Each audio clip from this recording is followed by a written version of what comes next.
The Raft by Jim LaMarche. There's nobody to play with, I complained. She doesn't even have a TV. Dad grinned. Well, she's not your normal kind of grandma, I guess, he said. Calls herself a river rat, he chuckled. But I promise, she'll find plenty for you to do. And you know I can't take you with me this summer, Nicky. There'll be no kids there, and I'll be spending all my time at the plant. I felt tears starting again, but I blinked hard and looked out the window. That afternoon, I stood in Grandma's yard and watched my dad drive away. Dust rose up behind our car as it disappeared into the pines. Well, we can't stand here all summer, said Grandma. Come on, Nicky, it's time for supper. Honey or maple syrup on your cornbread? Grandma asked. I don't like cornbread, I mumbled, poking my finger into the syrup pitcher when she wasn't looking. If you're going to do that, you'd better wash up first, she said. She had eyes in the back of her head. Bathrooms through there. I pushed the doorway curtain aside and walked into what would have been a living room in anyone else's house. Books were scattered everywhere, on the tables, on the chairs, even on the floor. 3 of the walls were cluttered with sketches and stuffed fish and charts of the river. Several fishing poles hung from the 4th with a tackle box, a snorkel, and a mask on the floor beneath them. It looked like a river rat's workroom, all right, except that in the middle of everything was a half-finished carving of a bear.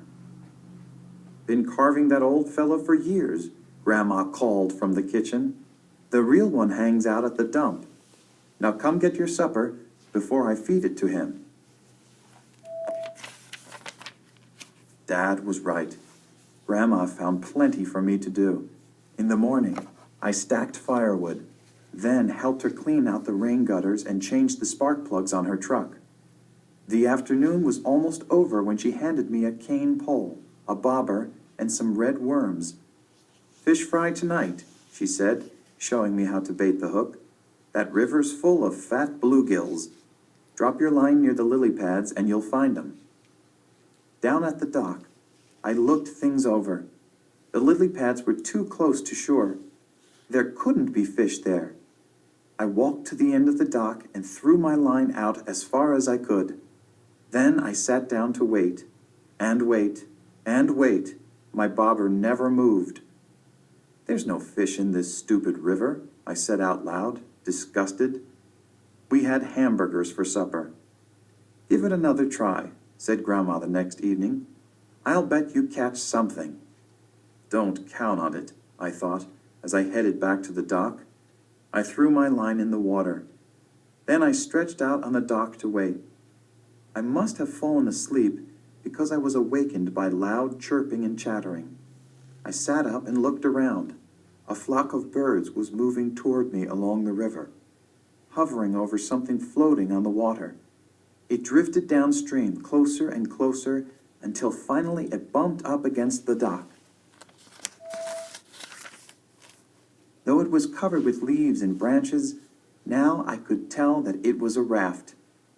What was it doing, floating down the river all by itself, I wondered. I reached down and pushed some of the leaves aside. Beneath them was a drawing of a rabbit. It looked like those ancient cave paintings I'd seen in books. Just outlines, but wild and fast and free. I cleaned away more leaves, and it was like finding presents under the Christmas tree. A bear, a fox, a raccoon, all with the wild look of the rabbit. Who had drawn them, I wondered? Where had the raft come from? I ran up to the cottage. Grandma was on the porch reading. Do you have some rope I can use? I asked. In the shed, hon, she said. Help yourself. She didn't ask me what I needed it for, and I decided not to tell her yet. I pushed the raft into the reeds along the river's edge, then tied it to the dock so it wouldn't drift away. All the while, birds flew over my head, every now and then swooping down to the raft as if it were a friend. crane waded through the reeds to it. A turtle swam up from the bottom of the river. The moon had risen yellow over the river by the time I went up to the cottage to go to bed. I was already down at the dock the next morning when Grandma appeared with a life jacket and a long pole. She didn't seem surprised by the raft at all, or by the animal pictures all over it. "How did you know?" I started. "Let's go," Grandma interrupted, tossing me the life jacket and stepping onto the raft. She pushed the pole hard into the river bottom, and we moved smoothly into the current. "Your turn," she said after a few minutes. She showed me how to hold the pole and push, and I pulled us to the middle of the river. Even there, the water wasn't over my head. We pulled the raft up the river, then let it slowly drift back down. The birds kept us company the whole time, soaring, swooping, singing. Some even landed on the raft and rode with us for a while. Hitchhikers, Grandma called them. After that, I had little time for anything but the raft. I raced through whatever chores there were and ran down to the dock, wondering what animals I'd see that day. It wasn't just birds that the raft attracted. One morning, 3 raccoons followed me along the shore. Another time, a turtle climbed on board and spent the morning sunning itself. And one afternoon, I saw a family of foxes slip through the trees along the river. When the weather turned too hot and sticky to sleep indoors, Grandma helped me put up a small tent on the raft.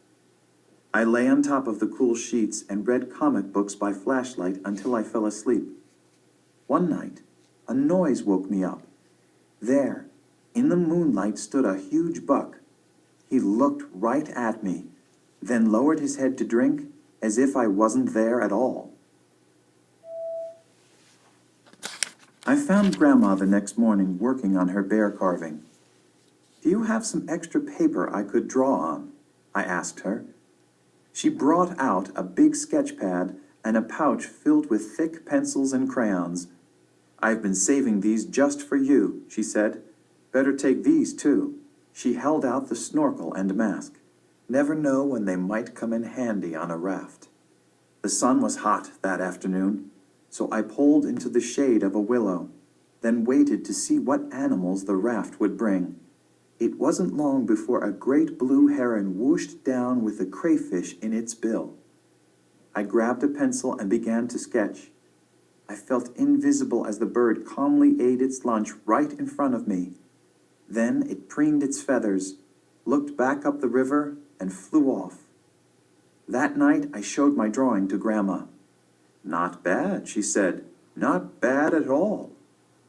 And she tacked it on the wall on top of one of her own sketches. One day, I pulled upriver farther than I'd ever been. Near a clump of tall cattails, I startled an otter family. They dove underwater, but, as with the other animals, the raft seemed to calm them down. Soon they were playing all around me. Grandma had been right about the mask and snorkel coming in handy. I slipped them on, then hung my head over the raft and watched the otters play, chasing fish, chasing each other, sometimes just chasing their own tails. I kept very still, but they didn't seem to mind me watching. They played keep-away with a small stone, then tug-of-war with a piece of rope. It was like they were showing off for me. They even let me feed them right out of my hand. Some mornings, Grandma would make a bag full of sandwiches and a thermos of icy lemonade. Then, we'd put on our bathing suits, grab some towels, a lawn chair, and an inner tube, and pole upriver to her favorite swimming spot. "I've come swimming here since I was a girl," she told me as we tied the raft to an old dock. "The Marshalls used to live here, all 10 of them.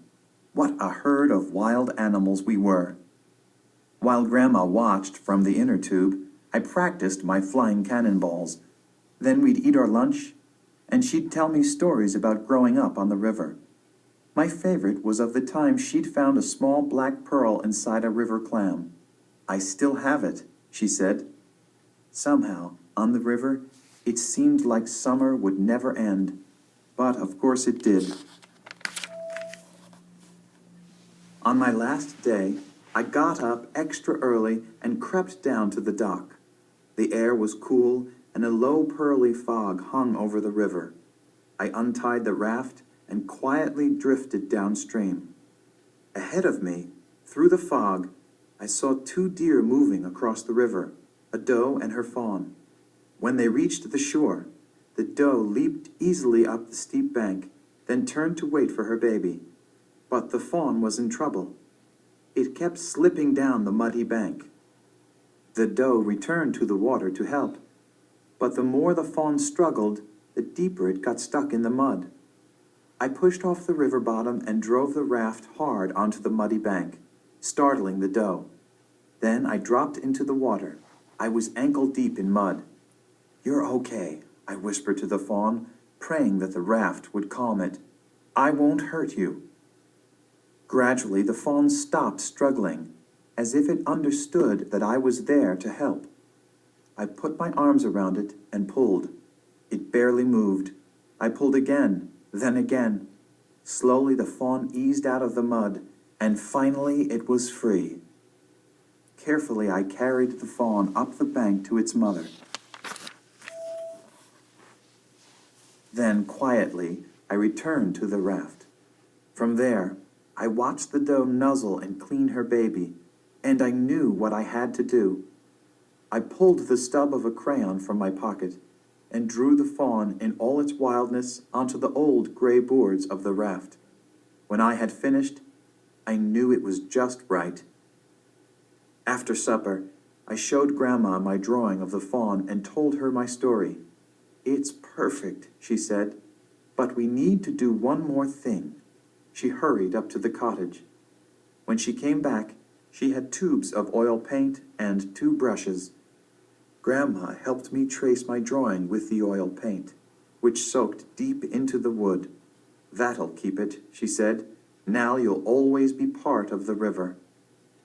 "Just like you, Grandma," I told her. "A river rat." Grandma laughed. "Just like me," she agreed.